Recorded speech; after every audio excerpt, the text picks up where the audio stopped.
if the president of the business is finding time to log into the platform himself, select post, customize his copy, and push them out on LinkedIn, then we should all be able to find the time to do that. And we've grown our active user base to about 400 users globally across our organization. I mean, we know, right, that LinkedIn is exposing less and less followers to content from company pages. And that is just the truth of the algorithm. A client saw a post on a piece of technology that they didn't have and they were interested, and sometimes that becomes a deal.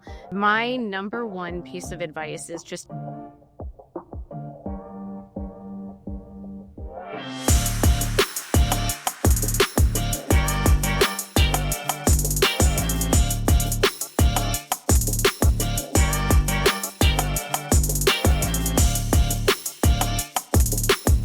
Hello and welcome everybody to the Employee Advocacy and Influence podcast. My name is Lewis Gray. My co-host, as always, is Elliot Elsley. And we have a special guest for today's episode because we're going to be talking all things financial services, regulated industries. So our guest for today is Lauren Harbury from Broadridge. So before I tell the listeners what they can expect from this conversation, Lauren, would you mind just telling us a little bit about yourself and your role? Hey everyone, I'm Lauren. I'm the head of social and paid media at Broadridge, which is a financial technology company that works across global financial markets, helping organizations manage operations and front to back office activities. So my job is to help our organization use social and paid media channels to tell our story, to connect with our audience, and to help solve challenges that they're facing. So that includes social media channels and advocacy channels, which is what we're here to talk about today. And I could not be more excited. I've spent more than 10 years in social and paid media within financial services and technology, working at Fortune 500 brands like Wells Fargo and Nielsen. And I started my career agency side in tech and consumer PR. Amazing. Perfect. Thank you very much. So for the listeners, a few things that we're going to be talking about today. Firstly, just how advocacy got off the ground at Broadridge. We're going to be talking about enablement, employee onboarding. Something that I really wanted to touch on is just the intricacies of managing an employee advocacy program within regulated industries. And then we also wanted to touch on executive influence as well, because Lauren's done a fantastic job of getting the senior leadership team on board with their program. So I'm not going to go into any spoilers just yet. We'll definitely come on to that stuff. But I wanted to start at the beginning because, Lauren, you mentioned obviously previously worked at Wells Fargo, and I know you'd managed a employee advocacy program there. You then came to Broadridge, and there was already an employee advocacy program of sorts in place. So what was the state of employee advocacy at Broadridge when you first joined? Yeah, so I joined Broadridge about 3.5 years ago. And like you said, I inherited an existing advocacy program. And it was perfect timing because that program was due for a bit of a revamp and refresh. So since I joined, we have fully audited the program, figured out what was and wasn't working. And we have selected and rolled out a new technology platform that we manage our program through. And we've grown our active user base to about 400 users globally across our organization. So we see some really impressive metrics from that on the back end, looking at things like reach, engagement, and time on site. Awesome. And in terms of the first steps, obviously, I know you said you've kind of gone for you selected a different vendor after you inherited this program. What were the first steps you felt needed addressing to really modernize the program and bring it up to the level that you wanted? Yeah, great question. So I think the first step was really almost like taking a step back, right? And taking the time to dig into the program, learn how everything was already operating. I place a huge importance on building relationships. So I spent quite a bit of time getting to know the partners that were using the platform, getting to know the people inside the organization that we were working with, to create that content, and just understanding, again, what was working, what wasn't working, and how could we create something that was going to be meaningful for all of our participants. It's pretty simple to say out loud, but you can't really serve your partners if you don't know what they actually want. So that was sort of the starting point for me. And then technicality wise, in terms of first steps, I started with the technology partner and the platform that we're using to run the program, which from listening to feedback, I knew that what was in place already was glitchy, a little bit difficult to use, and didn't really have a lot of insight into impact. So those are the things that I took with me to kind of evaluate new potential partners, think about how we were going to run it as we move forward. Did you dig into, when you talk about some of the metrics, were you focused more on usage or were you focused more on I guess, results from a success perspective there? Yeah, both is the answer. I think like foundationally, when we were looking at the program, I was more focused on users and sort of the level of access that they have to the platform. So, is the platform actually working for us? Like, are people able to easily share content? Like, are they able to really engage with their audience through what we're producing? Obviously, like the back end metrics, like we want to understand what sort of reach and impact we're having, but to have a successful program at all, people have to want to use it. Couldn't agree more. I think it's probably the easiest place to start and the best place to start. Are people using this thing? If they are, okay, great. We can refine the content strategy beyond after the fact. And that's much easier to do than trying to refine that when 5 people use a piece of technology. Right. And I think from, speaking with a larger group of people and like getting to hear firsthand about how they were using it and what problems they had, that really like set the stage quite nicely for us to be able to pick, a technology partner that was going to decrease like barriers to participation. Quick one. If you've ever wondered how your employee advocacy efforts are actually performing and not just what you think is happening, Disseminate offers a free employee advocacy health check. All you have to do is provide your company name and our team will pull real social data on how active your employees are, what impact it's having, and then how you stack up against your chosen competitors. So whether you're assessing the performance of your employee advocacy program or getting a benchmark for a future program, these will be the insights you can act on. The link's in the show notes. I wanted to talk about onboarding first because, like you mentioned, you want to be able to provide employees with a tool that they actually want to use. So what does your onboarding process look like at the moment? Yeah, we have a couple different ways that we do onboarding, and I think the combination of them works really well for us. So the first piece is that we include advocacy training in broader onboarding material. So when someone is joining Broadridge and they're sort of getting situated into their role, they are having modules that actively walk them through our advocacy program, sort of show them how to sign up, how to, work within the platform, what kind of content we have for them. And then we also do like a little bit of coaching in that session as well around, social and how to use the channels both within the platform framework and more broadly. So that tends to generate quite a bit of excitement right off the bat. And then the second piece is going out to teams directly. So we go to teams across the business and we host training sessions and we get really positive feedback from that approach. I think it, creates an opportunity for us to connect more deeply with the teams, like while they're doing their work. And we're able to make it really applicable to like their area of the business, the products that they're talking about, the things that their customers and clients are thinking about. And that like helps generate some momentum in terms of them actually getting registered for the platform. And then we see, I would say, on the back of those meetings, immediate traction numbers wise and participation wise with folks getting registered and getting active. So that's great. And then the last piece is sort of more ad hoc training for folks. So if people need maybe a little bit more help or they haven't had a chance to like join team meetings where we're running through this, we do some more like ad hoc training sessions. Then we also have documentation that walks through, all of the elements that I listed before, kind of getting folks involved. So the combination of those three things is really how we onboard people. And I think the biggest success in our onboarding is that it's really two-way. Like we're going to people and asking them to engage and we're responding to incoming requests.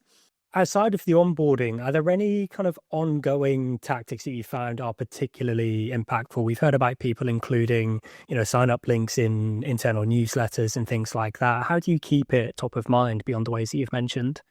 Yeah, so there's a bunch of different levers that we pull. One of my favorites to talk about is just in terms of like buy-in and communication from our leaders. So we have great engagement from the president of our business and from our CMO and really the whole leadership team. And that has enabled us to do some really creative, like internal comms. So for example, when we launched the program, we sent out an email that was like a co-branded message from our president and from our CMO, introducing the program, generating excitement about it, and really encouraging people to participate.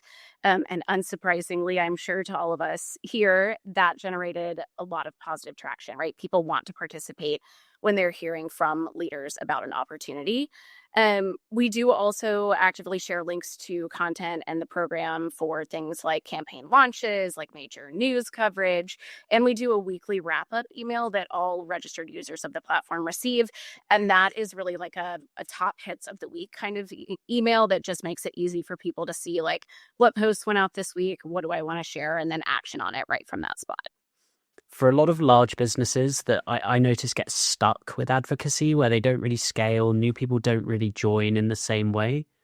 One of the challenges that they have is they have a single point of contact that they use. Oh, we send this one email out once a month and it generates X for us. And if you're not hitting people in different patterns and different formats, it's just so hard to kind of connect in a large organization, I find. So it's really cool to hear that actually we've got senior leaderships and we're connecting with them there. We're sending monthly roundups. We're doing this. These are the things, they're relatively low lift, but they make a massive difference, I find.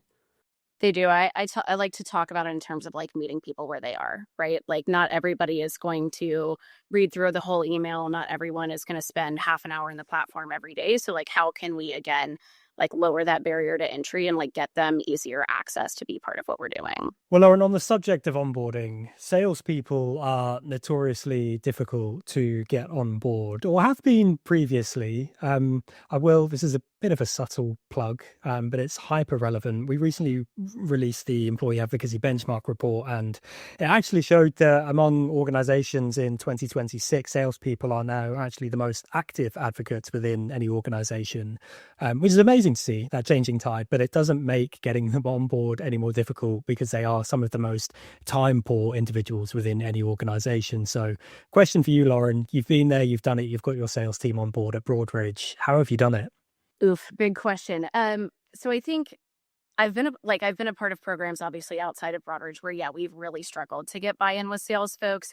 And I think through some of the things that we've talked about already, we've been really successful engaging our sales partners in our advocacy work at Broadridge, but there's just a lot of pieces of the puzzle. One thing that I think really helps us deliver that engagement is highlighting the business impact that, you can gain from participating in our program. So, for example, one of the things that we talk about is like relevant interest in deals from clients that have come from our program. So we know that, for example, a client saw a post on a piece of technology that they didn't have, and they were interested and reached out to their sales partner to like learn more about it. And sometimes that becomes a deal.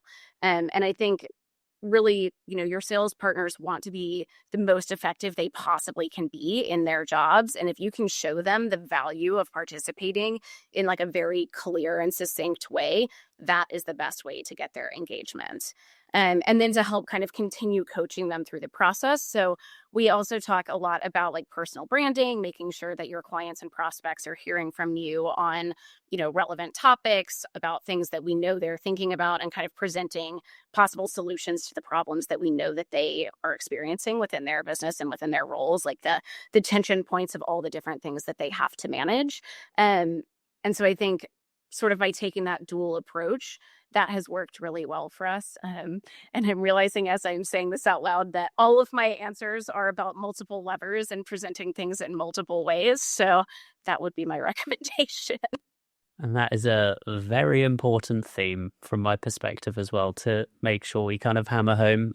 Something that you mentioned earlier, Lauren, about the fact that your president is actively involved in your program will have been a huge help. And I actually want to give him a big shout out. It's Chris Perry, right? Yes, it is Chris Perry. Amazing. Yeah, he's absolutely killing it on LinkedIn. He puts many social media managers that I've seen to shame with his posting. And the engagement that he gets is second to none. But with salespeople, obviously, we mentioned about the fact that they are time poor. And with Chris being the president of this enormous organization and yet still finding the time to, be vocal on LinkedIn, I think kind of sets a precedent. But from your perspective, what impact has it had? It has had so much impact just in terms of our ability to like get in front of people and really scale the program. Simply put, like if the president of the business is finding time to log into the platform himself, select post, customize his copy, and like push them out on LinkedIn, then we should all be able to find the time to do that, right? So I think that is like one really shining beacon of what is working well. I would also say, like, when we're doing our training calls, we're walking through the platform, we can pull up our leaderboard and you can see immediately that Chris Berry is the number one sharer. And it always does give a little bit of boost of competition to be able to say, like, hey, look who's in the number one spot. He's actively using this. He's actively looking about and thinking about the content that we're sharing. Like, come on and participate with us. And I think having that example encourages folks to get engaged. And it also generates this like competition factor that's really fun. So, for example, at our last offsite, Chris came out and like invited people to dethrone him on the leaderboard, right? So there's some communication like from us about it. There's communication from Chris, and you can see it when you're in the platform yourself. And if you're using LinkedIn, right, like obviously I'm going to see this all the time, but he's really active and he's having great conversations. And I think that's something that helps kind of point an aspirational beacon for everybody participating. And it's not just him. Like he is obviously an incredible asset to our program and a champion of it at Broadridge. But if you look at our leaderboard, you will see, other leaders at Broadridge on the leaderboard as well. So, looking like across our global leadership team, there are a number of folks who are really active within the program and helping us kind of shine a light on it and get their teams involved. That's awesome. Yeah, I think nothing sparks activity like that friendly, competitive nature of it. Lauren, obviously you've done heaps at this point to set this program up for the best possible chances of success. You're seeing all of these shares taking place. You've got your sales team on board. I did want to come on to the biggest wins, but before we do that, just curious to know, how do you measure success with your program? So I would say the way that we measure success is like constantly evolving, right? So we're looking at channel metrics, the ones that you would expect, right? Reach, engagement, clicks through to the websites. We're also looking at our back-end metrics in terms of like, what are bounce rates? What is time on site looking like? Like, how are folks engaging when they come to our page from advocacy content? We look at and follow leads if they're coming into our pipeline from advocacy. And then we also look at success more at a program level, so thinking about how many active users do we have? What are we learning from the content that they are sharing? And how can we really continue to build and scale this program to best benefit them?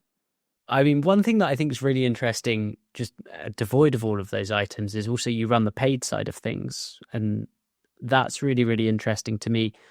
What do those comparisons look like for you? Do you report, and by the sounds of things, you definitely do you report on these as all as independent channels and how they kind of fare up against one another? We do. So we report, like if a partner of mine is running a campaign that is, across paid channels, organic channels, and advocacy, then we are looking at like the breadth of those channels and the performance across them, and maybe not like comparing all exactly because there's some different pieces involved, but looking at like where are we getting, the most bang for our buck or for our effort, and then leaning into that. So I will say like advocacy has been something that we've been continuing to like prove the value of, both like from a program perspective and a metrics perspective. And so we're seeing, greater engagement and investment as a result. Yeah, I can imagine. And it's really interesting to hear that you're looking more in depth at the web traffic that you're generating. I think this is an area that for some marketers, comms teams that perhaps either just don't have access to that level of kind of like GA data that they might want, they're not looking at that kind of digital element of things. Last I've looked at kind of macro data for this, advocacy generally drives much lower bounce rates, generally quite higher session times. I'm interested to see if you're seeing the kind of similar results. So I think it depends on like the campaign and the topic, but yes, I mean, we see great engagement from advocacy content. And if you think about like the whys of it, it makes sense, right? Like you're putting it in the hands of people who are experts in their area, who are connected to other people who are interested in that same world and those same products and those same problems. And you're offering them content that is going to help them do their job better, that's going to teach them something maybe they didn't know, or like put something in their lap that is going to change the way that they work, right? And so I think it sort of cognitively follows, as well as follows in the data, that you would see greater engagement and, time on site as a result, because people are being brought in through, a trusted source. Yeah, I couldn't agree more. And do you find that that's been good ammunition to justify scale and increase in growth as well? Is that are those the figures that you're using there? Yeah, that's some of the figures. I certainly think it helps. I think my situation now is a little bit unique in that my leadership team has been since, day one of my job, like very bought into advocacy as a program, as a channel and as something important for our partners. But being able to prove it out with the data is always helpful and definitely helps us, scale and talk about what comes next. And beyond the website traffic and I guess the quality of that traffic, are you seeing something similar on social media as well? So the comparison that we'll often draw for our clients is, comparing the reach of advocacy or the advocacy program to what you might have achieved on the company page. Have you seen any kind of comparisons there where advocacy has perhaps outperformed the company page or anything along those lines? Love the setup. Yes, I mean, I think it probably depends organizationally what the answer is, right? And like how many people you have engaged in the program and their sort of cadence of sharing and effort behind it. But yeah, I mean, we know, right, that LinkedIn is exposing less and less followers to content from company pages. And that is just the truth of the algorithm. And so it is therefore prioritizing posts and content from your, first and second degree connections. And so the more that we have people talking about, the relevant topics that we have on their pages, the further that reach goes. So yeah, we do see, significant metrics from our advocacy program. Whereas if you're looking at, an organic company page, you just have to know that the environment that it's operating within is a little bit different. Well, Lauren, I'd love it if we could just for a moment think about well, perhaps there hasn't been any, but I suspect there's been one or two, but the challenges of managing an employee advocacy program at scale. So from your perspective, what's been the hardest part of getting the program to this point? I'll take your question and I'll flip it slightly, just to say what's the hardest part of running one effectively. And I think my answer to that would be personalization, particularly when we're talking about like the scale of the program. We want to be, encouraging folks to really customize what they're putting out, to be presenting their own sort of personal perspective or opinion on the content. And I think when we talk about, like a time poor audience and having one more thing to do on your list, that is the first thing that I see fall off. And when I think about the success of a program with that, I think about not having the same piece of content shared time over time and really like spending the time to bring a unique vantage point to what you're talking about. And I think that is the hardest part of scaling the program, is just coming up with the time for folks to really spend there. Still thinking about the challenges. Obviously, managing employee advocacy programs within any regulated industry, no matter how regulated it might be, can be a challenge. It comes with its own challenges. And I know, Lauren, you've said that you have fantastic relationships with your compliance team. So that's always going to help. But what have you learned from managing an employee advocacy program within these environments? And what advice would you have for someone else who might be listening and who's in the same boat? Yeah, my number one piece of advice is just to get to know your key partners in governance and compliance as well as you possibly can. So for me, that means learning what is keeping them up at night and then like proving to them that I am not going to add to that list. I think being sort of open and understanding to their feedback and their needs to help you build trust over time is really, really important for like program maturity and health. And sort of through that lens, right, like being able to find material that your sharers can be excited about, even within, a space where there maybe are more red pens to work with. But I think, largely the same rules apply in terms of how to create a program and content that's going to perform strongly. I'm very lucky to have great relationships with my compliance partners, and that's been unsurprisingly, probably to you, somewhere that I have spent a lot of time, in past lives. One of the proudest moments of my career so far was that when I was leaving a previous role, I got a personal note from my head of compliance. And it was just saying that he was really sad to see me go and that he was really proud of like what we had accomplished together to support our team. And I literally printed that email and framed it and hung it in my office. So Pretty simple advice, but I think if if you behave with integrity and like lead with integrity and do your absolute best to bring your partners along with you, and that includes compliance, um, that is the best thing to do. Couldn't agree more. You mentioned about the fact that you wanted to encourage more personalization, and that's obviously an ongoing challenge. With everything that we're talking about with compliance, there obviously might be some employee apprehension as well, but obviously we want to encourage personalization and for the posts that you're seeing on LinkedIn to be authentic to that individual. But do you think you can have the perfect balance of compliance and creativity? And I guess if so, how are you encouraging it? Yes, I think there is the perfect balance and that it is achievable. I think there's like the reality is that some content is less customizable than others, right? And so it's about understanding like what pieces of content, what parts of your business need to have very strict guardrails and like accepting and understanding that that is part of the business model. And then also finding opportunities where things can be more custom and there can be other layers of creativity that get applied. And you can bring both sides of that to the table. So whereas, in past lives, perhaps a product was very, like had a lot of rigor around it and a lot of like compliance thinking, and maybe we didn't want people to customize it, but a post about, employee engagement on site or like a company event that can open up an area that people can customize more.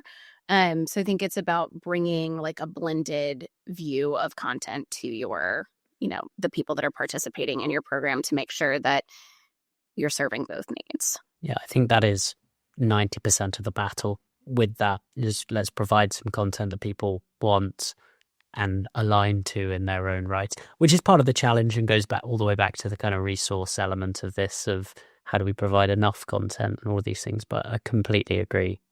Just serving the right people, the right content is the term that we use as much as we can. Final question for you then, Lauren. So we're recording this episode kind of middle of Feb 2026, for context for the listeners who might be listening to this in the future. But obviously we're thinking about goals for the year and things like that. I'm sure you will have set goals kind of coming into the year and you're marching towards those currently. But what do the next 6 to 12 months look like for you ideally in terms of success? What are you hoping to achieve this year? I have a lot of goals. I will not bore you with all of them, but I think for me the biggest thing is continuing to, grow our participation and meet people where they're at to get them onboarded and active, looking across our global team. So that means more investment in times in meeting with partners who maybe are like in EMEA, who maybe are in APAC, and just like helping raise that global visibility through our program. I think we've done a good job of that so far. But we have a lot of really interesting folks and new joiners across the company and our team that I'd love to see get engaged and start rising on the leaderboard, potentially dethroning Chris Perry. So that's where I'm focused. And then I would also say just like being able to continue to tell this like cohesive story about the power that advocacy brings to Broadridge, and how it can help enable people to meet like their personal goals within work and really connect with clients and prospects more strongly. That's amazing. Yeah. And I admire the continued ambition as well. We've spoken with people in the past who are managing employee advocacy programs and they get to a point where they almost stagnate, and it comes almost from this is just a suspicion, but almost like a fear of scaling, of not really knowing how to take that next step of being like, oh, okay, we've got 50 people to 100 people doing this. This feels like a lot. We don't really want to double this. It would be a lot to manage, whatever it might be. I love that you're always thinking, what's next? How can we go bigger? So I hope listeners are picking up on that energy and are inspired to do the same. And Lauren, I really appreciate you sharing all of your tactics, strategies and wins. It's been so insightful. So thank you so much for joining us. I really appreciate it. Yeah, thank you so much for having me. This has been fun. And I would say I am not the ultimate expert, but if anybody listening has questions or wants to like chat about their approach, feel free to send me a message on LinkedIn. Amazing. Yeah. Thank you everybody for listening, and we'll catch you in a week's time. Bye for now.